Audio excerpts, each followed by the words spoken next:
Assalamualaikum warahmatullahi wabarakatuh. Perkenalkan, nama saya Nadia Neswariyanti dari Prodi S1 Manajemen dengan nomor NIM 2201012281. Di sini saya akan membahas tentang pencatatan transaksi. Pencatatan transaksi itu ada sebagai berikut. Tahap pencatatan itu meliputi bukti transaksi seperti nota secara tunai, faktor itu utang, kwitansi bukti pembayaran, dan cek. Dan selanjutnya ada analisis transaksi. Analisis transaksi merupakan kegiatan yang penting dalam tahapan siklus akuntansi. Dan selanjutnya ada jurnal transaksi.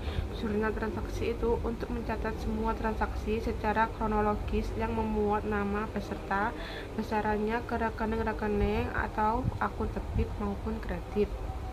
Dan selanjutnya ada akun rekening dalam jurnal.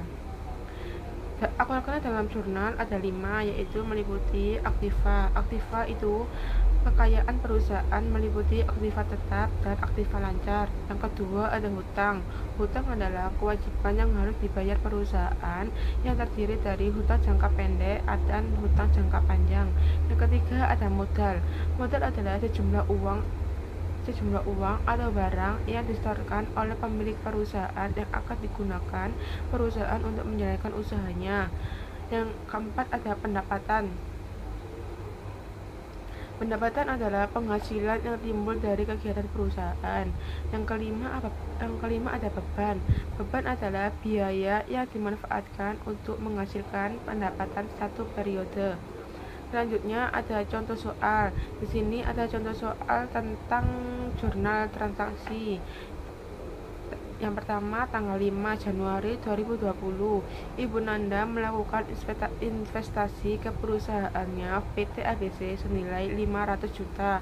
Tanggal 11 Januari 2020 dibayarkan uang senilai 20 juta untuk keperluan sewa kantor 1 tahun. Yang ketiga, ada tanggal 15 Januari 2020, membeli peralatan dan perlengkapan kantor dengan nilai masing-masing 10 juta dan 5 juta. Yang keempat, ada tanggal 20 Januari 2020, menerima pendapatan tunai dari penjualan senilai 10 juta.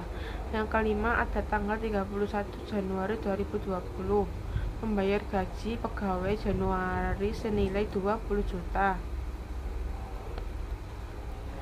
Ini adalah tabel jurnal transaksi PT ABC per 31 Januari 2020. Di sini tanggal 5 ada kas, setoran modal bertambah di kas 500 masuk di debit, dan yang artinya modal bertambah menjadi 500 masuk di kredit. Yang tanggal 15 sewa dibayar di muka 20 juta masuk di debit, dan kas senilai 200 juta masuk di kredit. Yang tanggal 15 ada peralatan 10 juta masuk di debit, perlengkapan 500 juta masuk di debit, dan kas 15 juta masuk di kredit. Dan selanjutnya di tanggal 20 ada pendapatan bertambah di sisi kredit 10 juta dan kas perusahaan bertambah 10 juta di sisi debit. Tanggal 31 ada beban gaji 25 juta masuk di debit, dan kas berkurang senilai 25 juta masuk di kredit. Berikutnya ada catatan tambahan, yaitu pembeli aktiva tunai.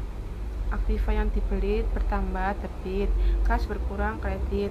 Pembeli aktiva kredit, aktiva yang dibeli bertambah debit, hutang usaha bertambah kredit. Pembayaran hutang berkurang debit, kas berkurang kredit. Pembayaran beban bertambah debit, kas berkurang kredit. Pembayaran di muka bertambah debit, kas berkurang kredit. Pengambilan pribadi bertambah debit, kas berkurang kredit. Penyetoran modal berupa kas bertambah debit, modal bertambah kredit. Penerimaan pendapatan tunai, kas bertambah debit, pendapatan bertambah kredit. Penerimaan pendapatan secara kredit, piutang usaha bertambah debit, pendapatan bertambah kredit. Penerimaan kas pembayaran piutang, kas bertambah debit, piutang berkurang kredit. Demikian tugas presentasi dari saya, kurang lebihnya mohon maaf. Assalamualaikum warahmatullahi wabarakatuh.